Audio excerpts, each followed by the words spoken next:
Hey everyone, welcome back to the countdown for the top 50 albums of the 50s, and we have finally reached the final episode. It seems crazy that we're already here because it's gone by so fast, even though it hasn't felt like that at all times.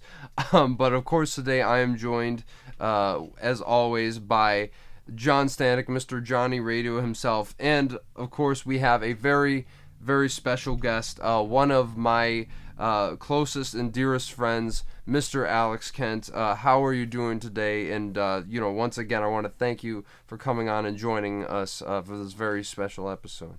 Yeah, thank you guys for having me. Been following the whole series so far, and it's been awesome. And I feel we're gonna make it even better tonight. So once again, thank you, John and Nathaniel, for having me. Yeah, man. Welcome to the show. Excited to have you on, man. I mean, all your credentials, working at Sirius XM and all your knowledge in both film and music, man. It's going to be great. Thank you, John, and I look forward to a nice conversation. All right, well, I suppose we might as well just rip off the band-aid and get right into it at number 5. Every day it's a getting closer, going fast. Buddy Holly from 1958, the self-titled debut album, if you want to call that debut album, because of course the Crickets are on here, which would be, I suppose, the second appearance of Buddy Holly on this list. And either way you want to look at it, it's a Crickets album, it's a Buddy Holly album. You'd be perfectly valid in calling it that. And this, I'm really glad that this one is this high on this list. I think it was just outside of my top 10. It used to be a lot higher on this list, actually in my top 5, but the more I listened to these albums, the more it went down. But even so, I mean, this to me was the album that really got me into Buddy Holly. If you remember my thoughts on the first record, this was the one that really turned me on, and I think by extension the greatest rockabilly album of all time.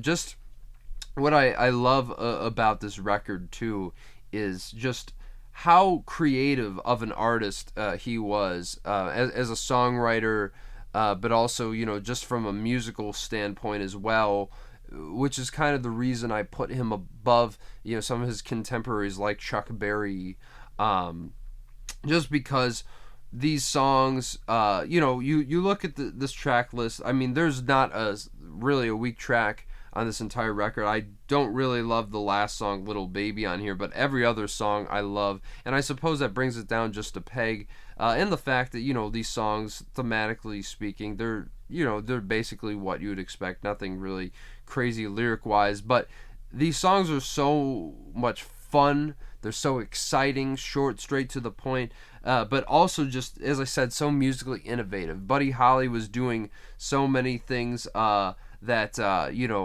lot of people weren't doing musically. Just from the opening of "I'm Gonna Love You Too" with the iconic hiccup vocals from Buddy Holly that you come to know and expect by this point, really gets you right into the record. Then of course, I mean, the ever so iconic "Peggy Sue," which stands out, is one of his most iconic song with the really like the pounding drumming from the late great Jerry Allison, who I think is one of the greatest and most underrated drummers of all time, who just passed away a couple years ago. Never fully got his due, I think, but shines more than anything on this track. And of course, he comes into those iconic vocals, "If you knew, oh Peggy Sue." I mean, everyone knows the song, everyone loves it. It's just so great. And then you got "Look at Me" and "Listen to Me," two very similarly titled songs, but very fun, but also very different musically, especially "Listen to Me." Someone made a point one time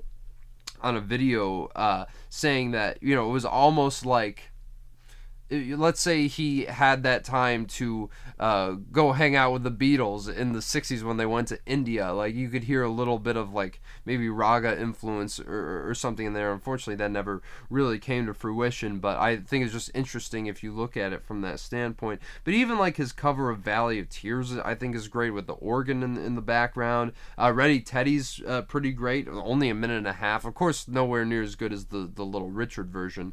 But then you get to the second half of this album. "Mailman Bring Me No More Blues" is great. You're So Square, Baby, I Don't Care is a lot of fun. But you get three of his most iconic tracks on this side as well. Of course, Words of Love, which the Beatles would eventually do a cover of on Beatles for Sale, which just shows you yet again how he influenced them. But also you got Rave On, which is just so much fun. One of his absolute best songs. But of course, Every Day is what I think is the greatest Buddy Holly song of all time, and really puts you in that idyllic 1950s suburbia setting that's kind of defined, in movies like Stand By Me, in which it was used.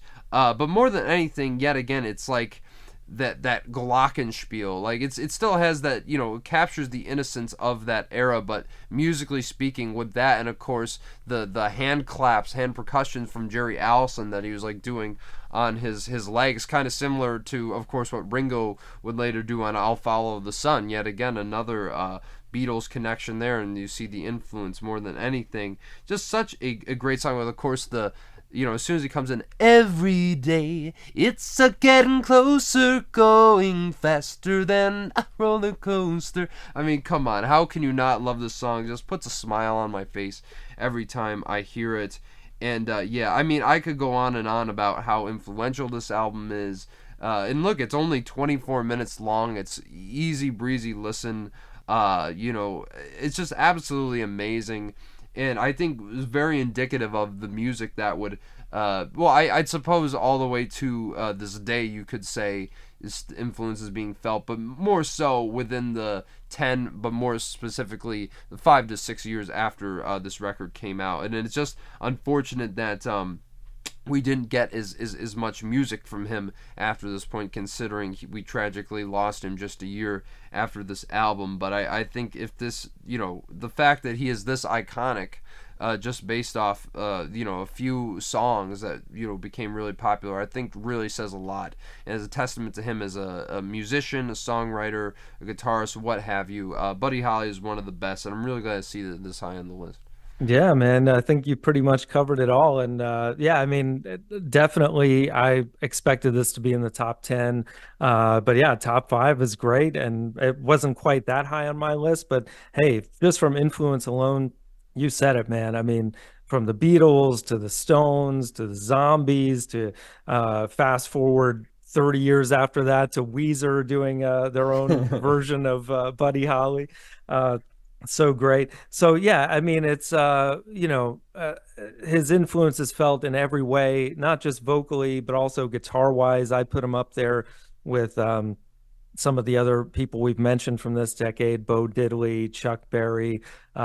He's just as influential in that way as well. So and yeah, you mentioned he died too soon. I mean, it would have been wild to see what he had done after it if he had lived a bit longer, because I mean, he was on the cusp.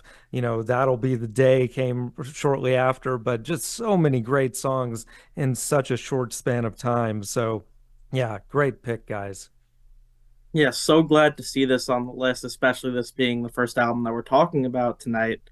Gotta say, first and foremost though, Nathaniel, who's Gary Busey? If they're making the Buddy Holly story today, I think you would fit the part so well, just the way you sung those two songs back there.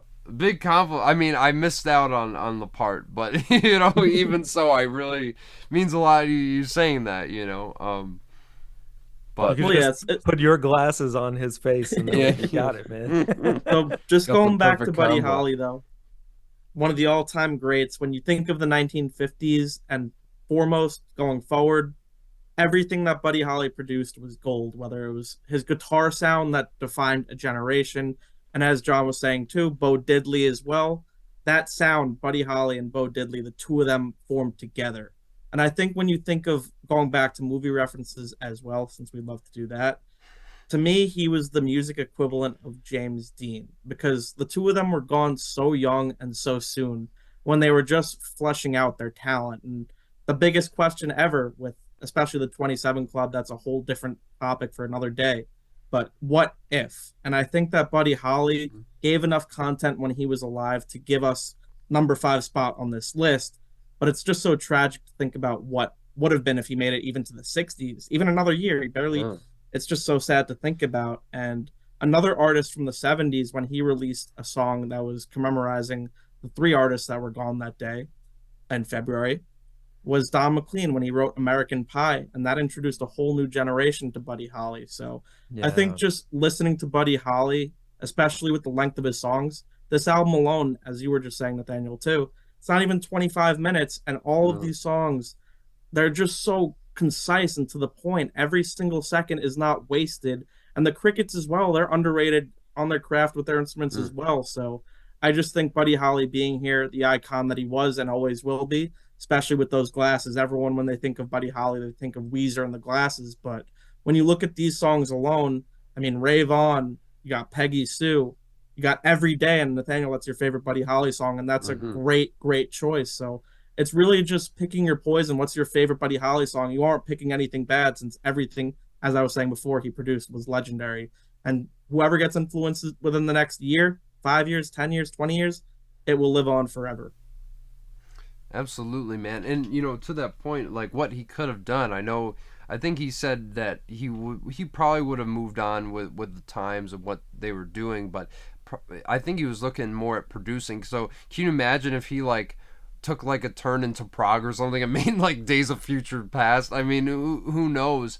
But yet again, just out of all the people we've talked about on this list too, I at least in regards to like some of his contemporaries are more in his lane, just an incredibly decent guy by all accounts that I've heard. And I think the fact that his wife who was only married to him for like a very short period of time, even though she's had another marriage with children and stuff, the fact she still talks about him so positively to this day and still waves that flag from him, I think really really is a testament to his character, as well as just how legendary he is as a musician.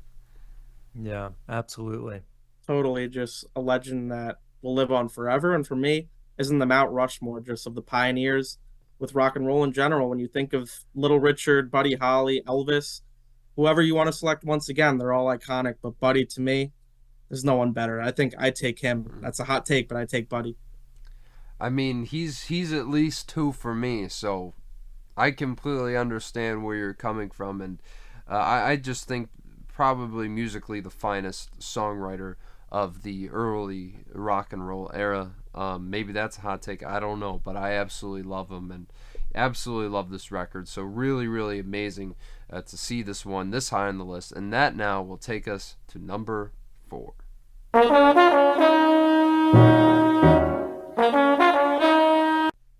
Blue Train by John Coltrane from 1958. Another of the albums that is in my holy trinity of jazz albums. There's one more left to come, and we'll see if it makes the list.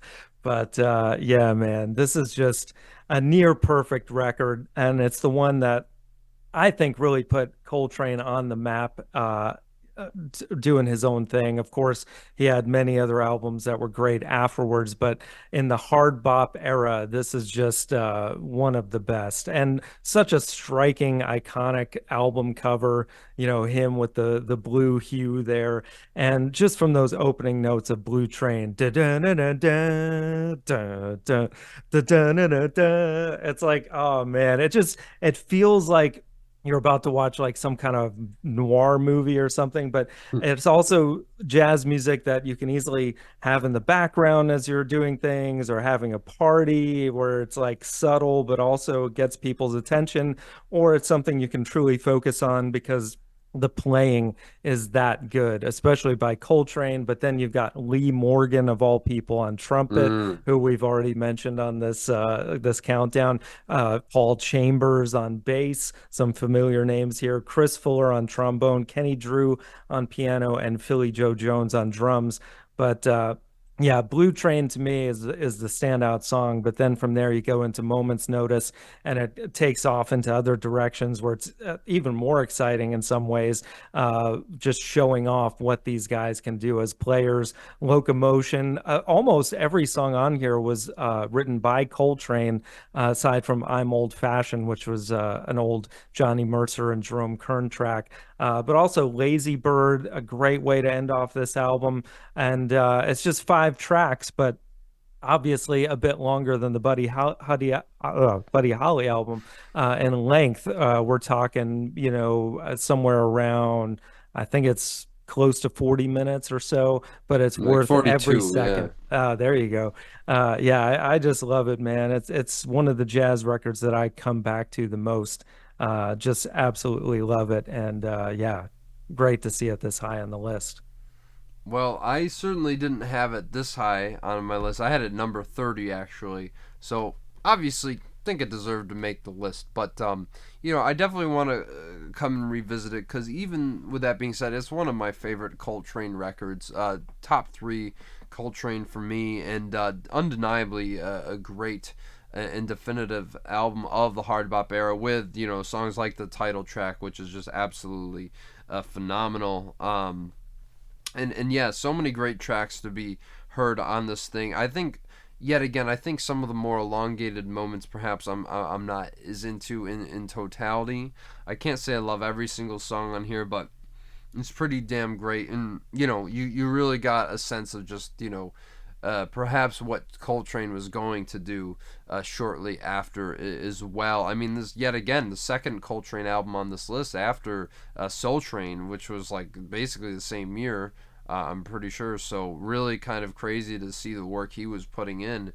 This creative resurgence, you could say, for Coltrane after he got out of rehab, got clean, and really just started to make some of the most impactful music. And I think that really is a testament to him as an artist, but as a craftsmanship, and as his work ethic really spoke to. He knew he had to get this down before anything happened to him, and my goodness, are we remembering him for it today. What an amazing player, and what a great record on this list. Yet again, I wouldn't have it in the top 10, but I can see why perhaps you would have it this high. And great record, and glad it made the list. Well, anytime that John Coltrane is this high, the only thing to say is that it's justified, because we just spoke about Buddy Holly, one of the all-time rock and roll pioneer legends. But when you think of jazz, especially in its formation and the most popular form in its heyday, John Coltrane should be one of the first names you think of, if not first. And the fact that we have this album at number 4 is a great representation towards what he stood for. I mean, the sophistication in this whole ensemble sound, as John was just saying a few minutes ago, you can either use this album as background noise, or if you want the full experience, you sit down and immerse yourself into this 42-minute record, because every musician is on their A game on this. And I think John Coltrane, this was released, I think, in 58. Yeah, it was released in 58, the beginning of 58. So ahead of its time as well. I mean, most of these artists that made the list have to be, because that's where the influence stems from. But Coltrane on the saxophone, I mean, when you think of saxophone players all time, my introduction, I'm sort of dating myself with rock musicians, but Clarence Clemens was my introduction. And great, but John Coltrane and some of these other musicians from the time, they truly opened my eyes to the possibilities of the instrument. So just so glad it made the list this high. And I also got to agree with John, this album cover with the blue hue. I think there's nothing cooler than this, even though it's not cool jazz. I think the album cover alone epitomizes cool. So I'm just glad John Coltrane was releasing music for us to hear, because it was just something that I think he was meant to do. And this album is the personified version of that.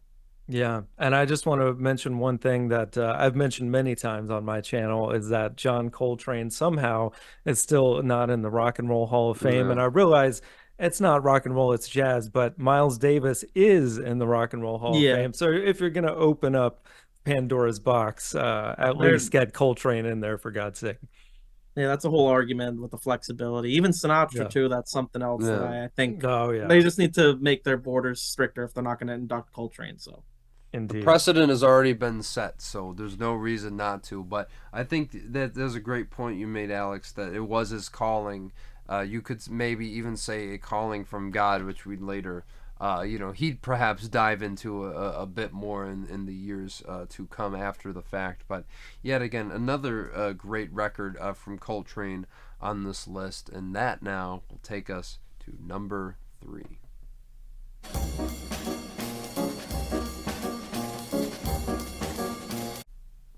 Take 5 by the Dave Brubeck Quartet from 1959. Yet again, another record from this legendary year. So many on this list have been from this year, and apparently you guys voted this as one of the best. Now, I will certainly say that it was on my list. I think right under the top 25. So yet again, I would have had it, probably slightly above Blue Train myself. But this really is one of the most iconic jazz records that sometimes I feel gets overrated by some of the big, or overlooked by some of the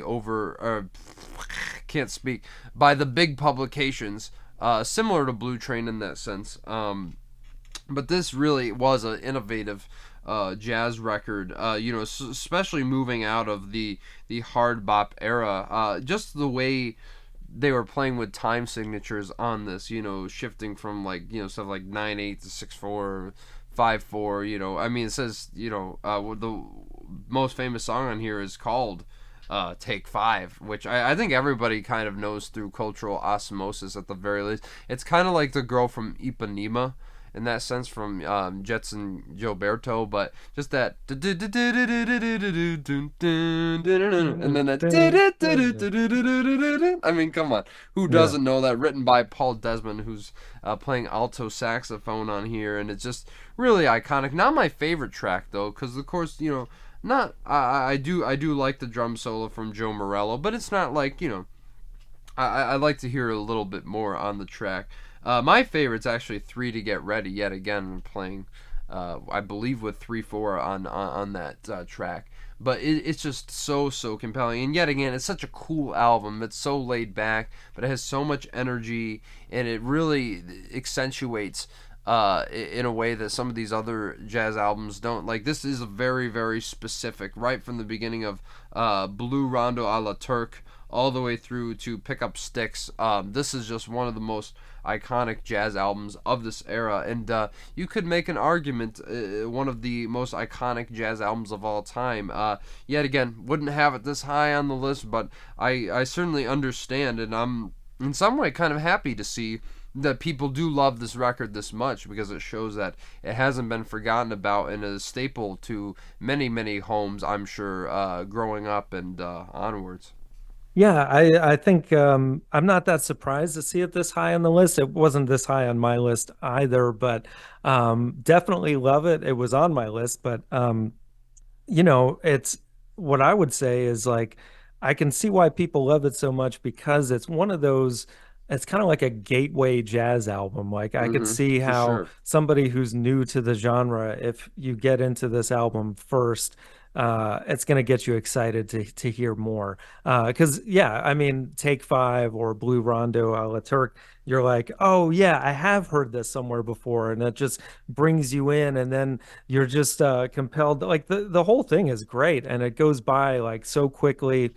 And it's just kind of like a joyous jazz album. So it definitely absolutely deserves its place to be in the top 10. It's not in my holy trinity of jazz albums, but definitely up there as one of the all-time greats. So great pick. Yeah, also very glad to see jazz being represented this high as well, because jazz, the blues, without those two genres, there's no rock, and that's my favorite genre. I think Nathaniel is also on the same boat. John, I'm not fully sure what your favorite genre is. I think we're all absorbing a melting pot with music. That's the way it should be. But to me, Dave Brubeck, one of the greatest pianists ever. And just the two songs that you mentioned, John, Blue Rondo a la Turk and Take 5, that was actually my introduction to jazz as well. I was taking a jazz and rock appreciation class, and the professor started with Blue Rondo a la Turk, and everyone goes, "Oh yeah, that song." And then they're like, "Are we gonna know anything else?" And I'm just sitting there knowing Take 5 hasn't even played yet. And then when that song played, everyone was just losing their mind, going, "It was in that commercial, that movie," and just so forth. But the album as a whole is just so innovative from the fact, I think dinner party music stems from Dave Brubeck, especially too. And that's not a derogatory thing at all. That's no. Yeah. When people are sitting there talking, and once again, we said this with John Coltrane, but it's so relaxing and mellow to listen to, but at the same time, it sounds simple, but it's not. The way they play with time signatures, as you were saying, Nathaniel, everything in this album is so ahead of its time. And I think the biggest thing with these 5 albums that we're talking about tonight is the innovative nature and the ahead of its time perspective. When you look back to the 50s today, even if jazz isn't as big as it once was, you got to go to the underground jazz clubs and stuff today. But so many of these artists, especially with R&B, jazz artists were in their house. Everyone is influenced from these people. And Dave Brubeck, even if you aren't a piano player, even if you're just trying to get into music, even if you just want to listen more, I think that Dave Brubeck should be one of those staple artists, not even from the 50s, just all time, that gets overlooked sometimes when you think of the greatest musicians ever. Yeah, I mean, he made Above Coltrane, so that says something. Yeah, absolutely. And as you mentioned earlier, yeah, jazz is slowly becoming one of my favorite genres of all time. Me too. And one of the most important. And definitely through doing this Top 50s countdown, I've learned so much just about that genre alone. For the record, my favorite genre of music, just for influence reasons, is the blues.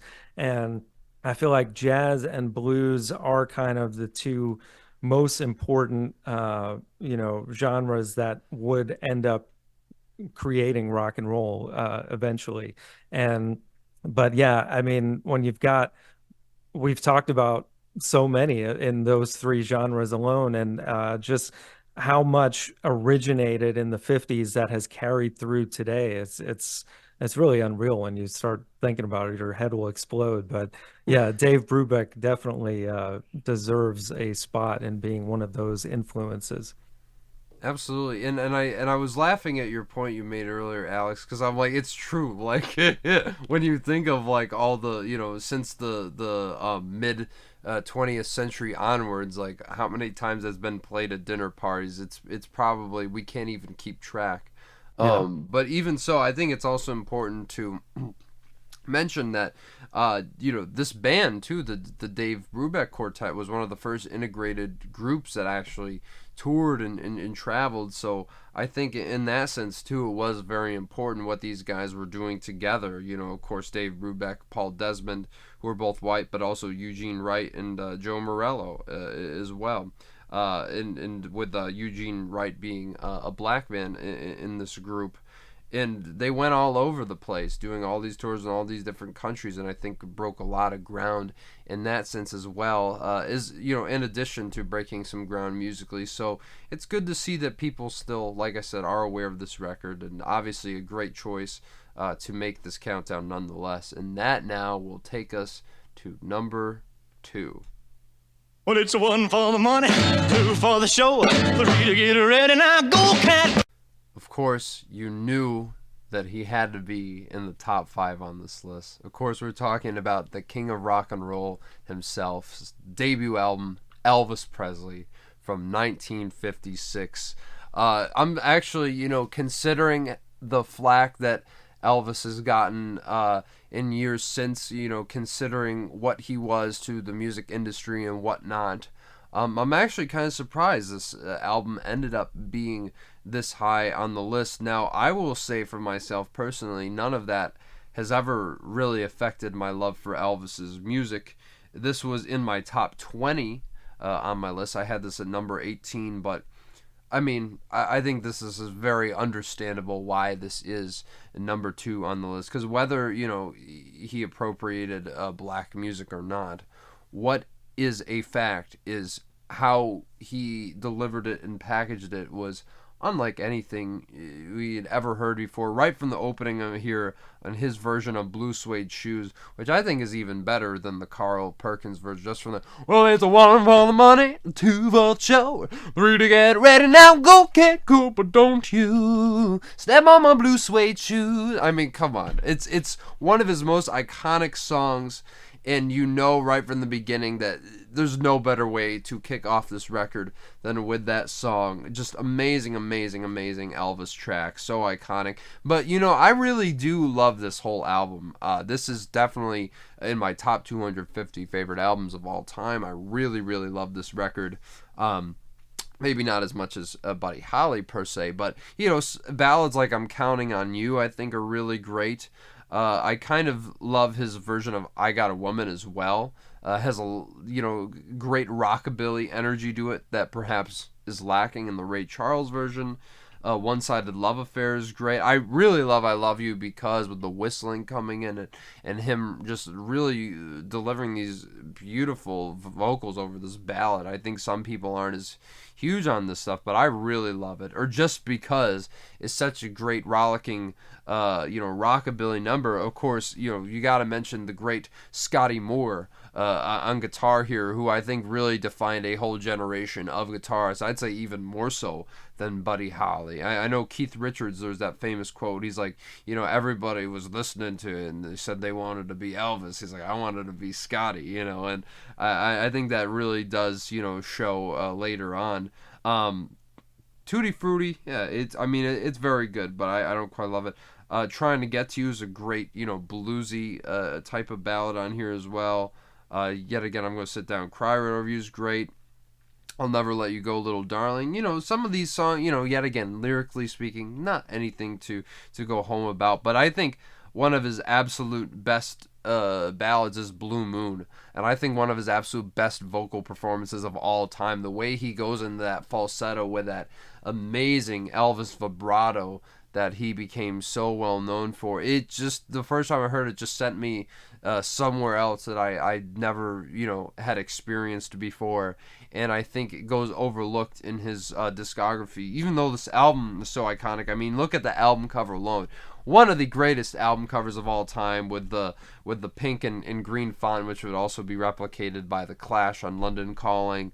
You could go on and on about just how great this record is, how iconic it is. And I know some people don't think it is great, but I really do think that this is such a great and iconic record. One of the first albums to sell over 1 million LPs, and really catapulted Elvis into superstardom to, what he is still known as today, one of the most famous people, who ever lived, for better or for worse. And not surprised to see the king of rock and roll, taking the top spot in that regard at number 2 on this list.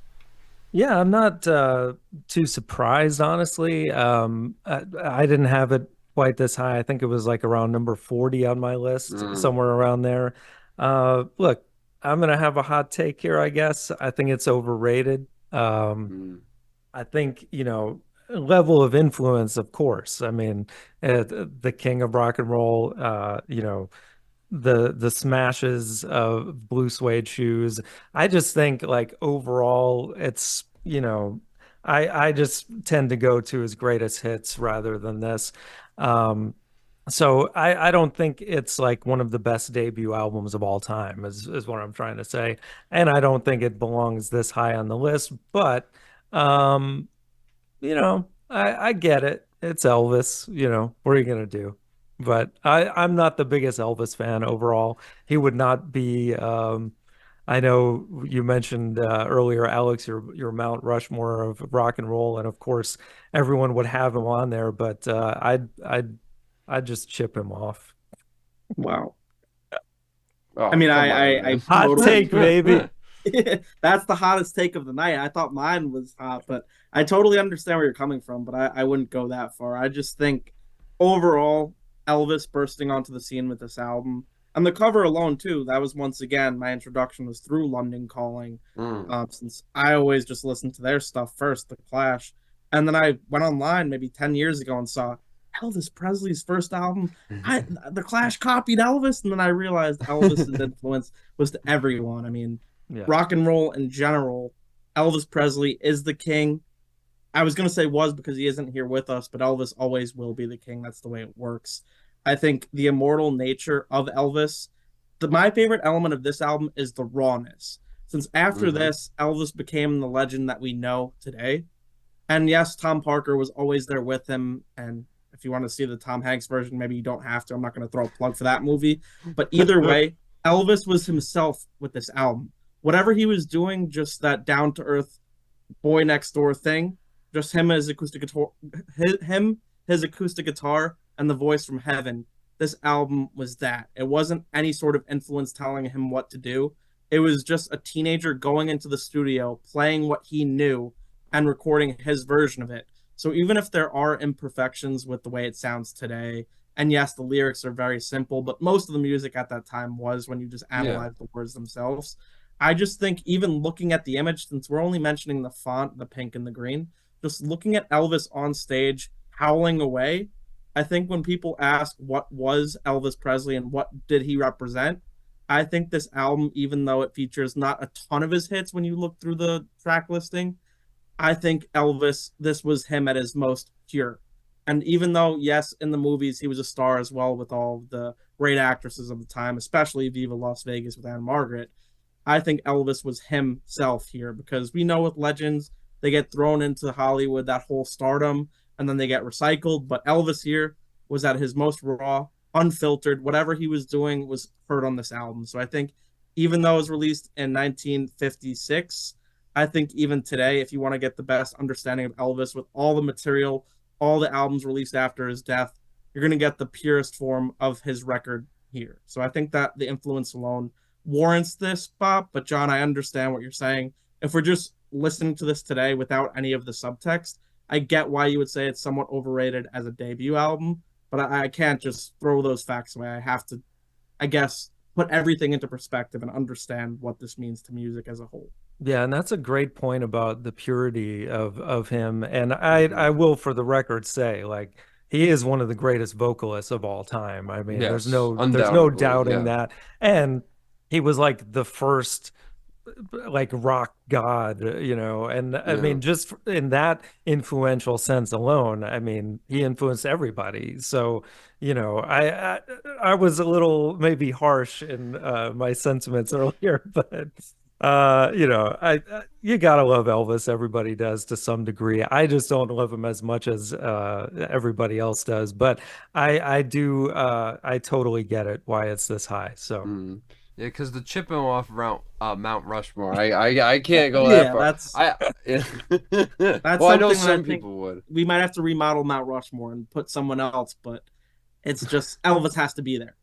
Yeah. No, I Understood. think though I agree though, like I mean it wouldn't be in my top 10 debut albums of all time, maybe at one point, but it's definitely up there, I think, and I would rather listen to Elvis's you know, golden hits, which made this list a couple episodes ago, but even as it stands, I just think that, you know, from a cultural standpoint, you know, and that's why I'm glad this album is a 2, because I think when you think of the 50s, this is one of the very first things that comes to mind and should come to mind. Whether you're big into it or not, I think it deserves a spot at number 2 overall. So, you know, really great to see it on this list, and that is going to take us to the final album of the countdown for the top 50 albums of the 50s.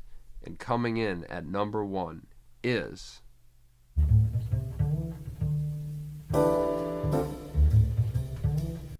Kind of Blue by Miles Davis from 1959. It had to be this, man. And for me personally, this is the third album in my holy trinity of jazz albums. It's on my wall of perfect albums that you can see somewhere behind me above my head there. But yeah, absolutely love it. And once again, one of the greatest years in music history, 1959. And what an all-star cast when you're talking about jazz players. I mean, Miles Davis alone, then you've got John Coltrane on tenor sax. You've got Julian Cannonball Adderley, we've heard that name as well, on alto sax. Bill Evans on piano, Wynton Kelly also playing on piano, Paul Chambers on the double bass, and Jimmy Cobb on drums. And just that opening bass line on So What? It's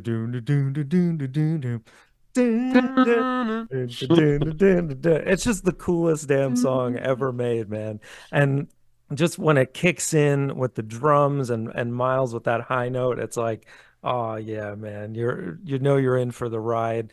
And it's just again, like Blue Train, 5 tracks.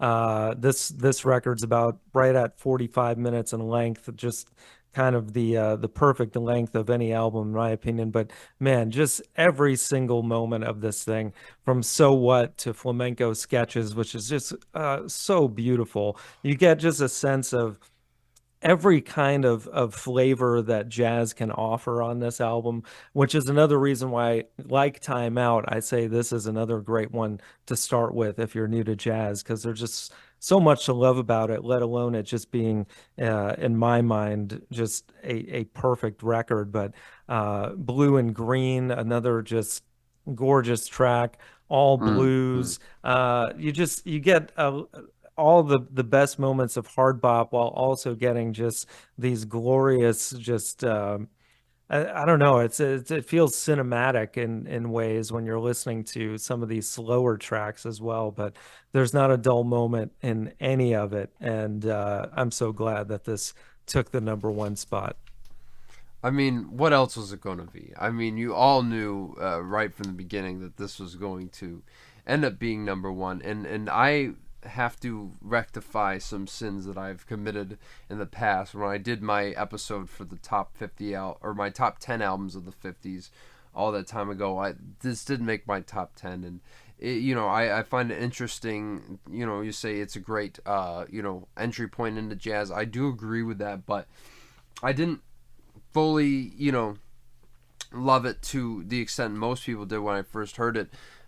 Maybe it was because, I wasn't used to the long passages in jazz, but the more I went through this countdown listening to, the hard bop era and also Miles Davis more specifically, when I finally came back to this, everything just fell into place in such a beautiful and just very euphoric kind of way. It was really, I'd say, transcendent in many ways. Like, by the time I was listening, I'm like, is this what true ecstasy feels like?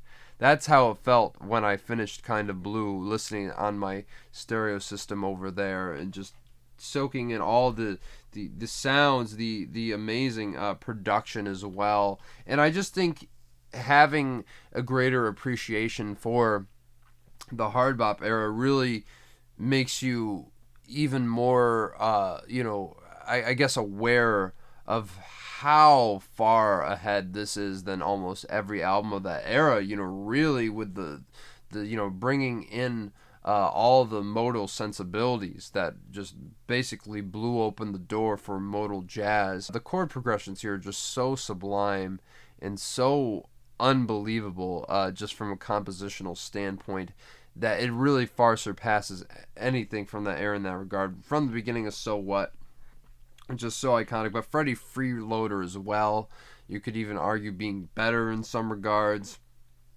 All these songs are just amazing, especially the soloist here. Like, everyone's on their own trip, especially Coltrane and Adderley are just going absolutely insane when they get those solos. I especially remember Adderley solo on All Blues just being like godly, if I'm recollecting correctly. But I could go on about all these tracks, but for me, Flamenco Sketches is like the pinnacle track in all of modal jazz. I think it is one of the most beautiful pieces of music ever composed, and just the way Paul Chambers' bass line dictates where they're moving in the chord progression. It's just one of those things. It's so subtle, and yet it's so indicative of where the entire piece goes, and so surprising, so refreshing. I could say so many things about, the 9.5 minutes that this track goes on for. The only thing I would say, and it's not a criticism really, I guess you could say that maybe Freddie Freeloader or All Blues, like, they go on just like slightly a bit long, but then again, it's like it's all great. And so I'm right with you. This is one of my few just over a handful of perfect records. I really don't see how you can get much better than this, and I think this is like probably the most, like, one of the most influential albums of all time. I think I had this at number 2 on my list, of course, because I probably do prefer Monin a bit more, which we talked about in the last episode. But I mean, you can't go wrong with Kind of Blue, and really, really glad to see this at number 1. Probably the only album deserving to be at number 1 on this list, if I'm being completely honest. Yeah, I totally agree. This is also my favorite album of the 50s. I think it's without saying. This is one of the few perfect albums. I'm repeating what you guys said, but it's just when a fact's a fact, you got to just say it because it's the truth. And I think Miles Davis, as a writer, performer, entertainer, personality, whatever you want to say about him, since he was so interesting, was a chameleon, especially with the forms of jazz that he was playing.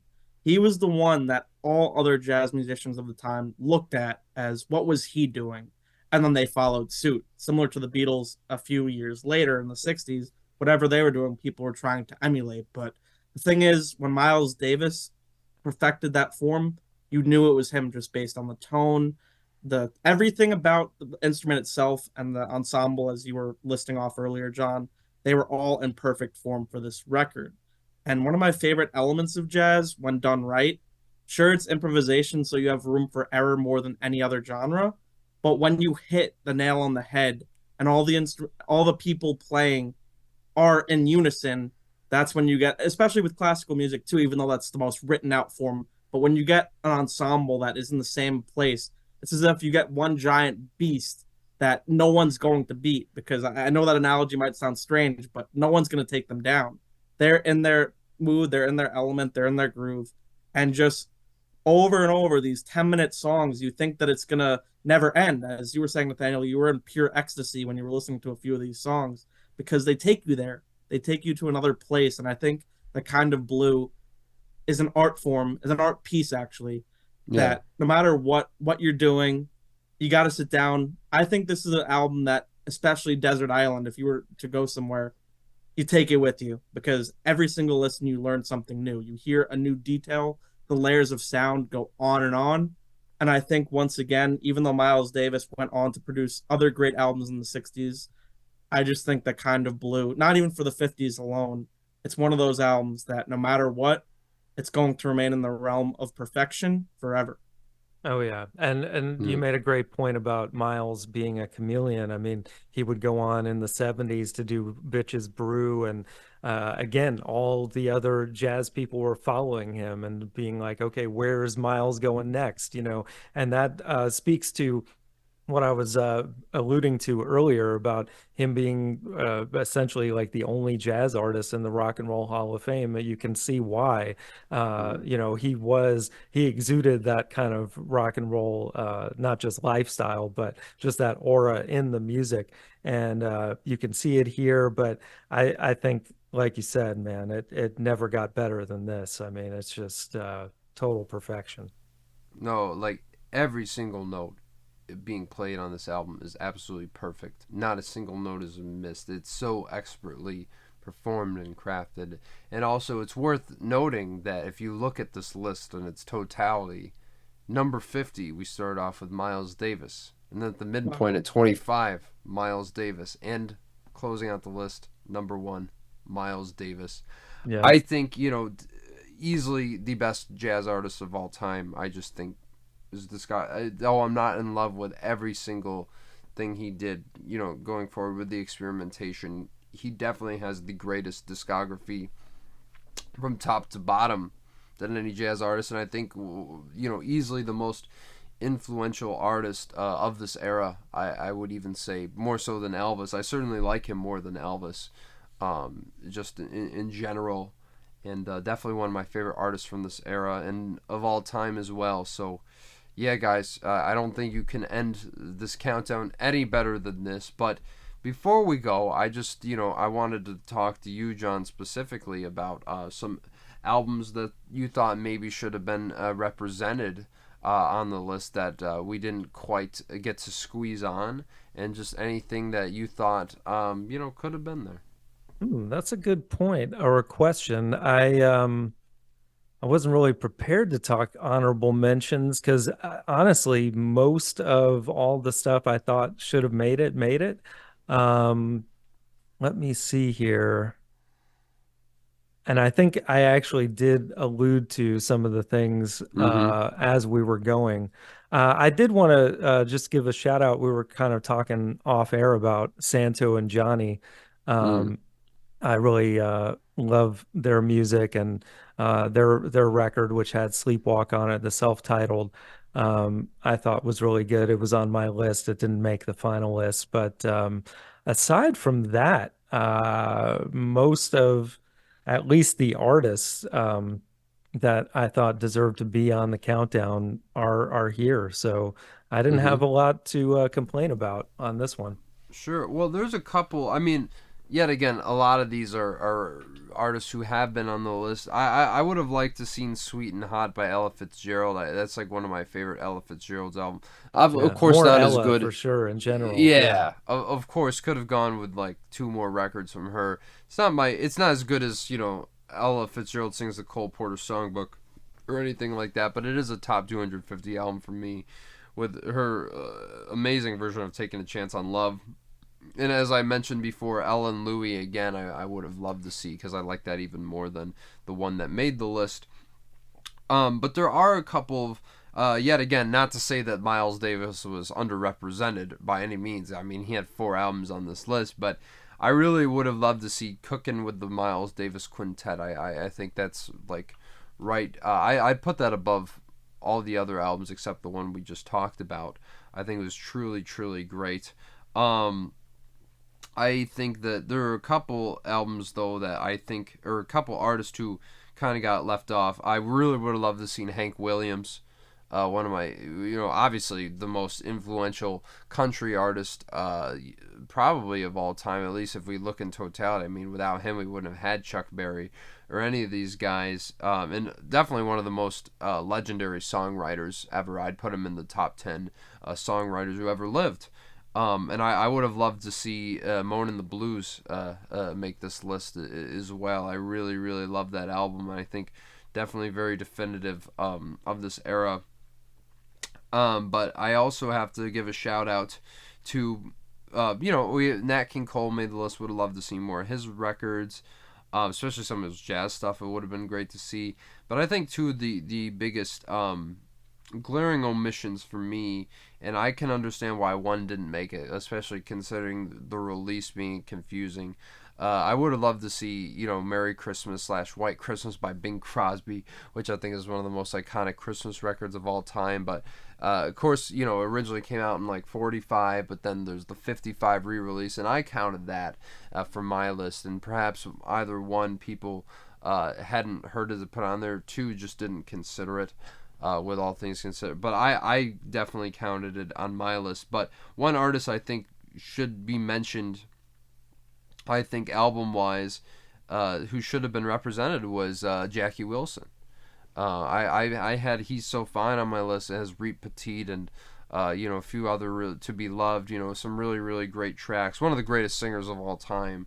As well, Jackie Wilson was. So I really would have loved to seen him make the list. But other than that, I agree. I feel like everybody was pretty well represented on this list overall. Sure, we didn't get some of the pioneers on here, but that's okay, because album-wise, it was never going to be quite to that level of some of the other records from this era. But yeah, as it stands, I'm very, very gratified with what did make this list overall, besides a couple of quibbles here and there, but not a bad record.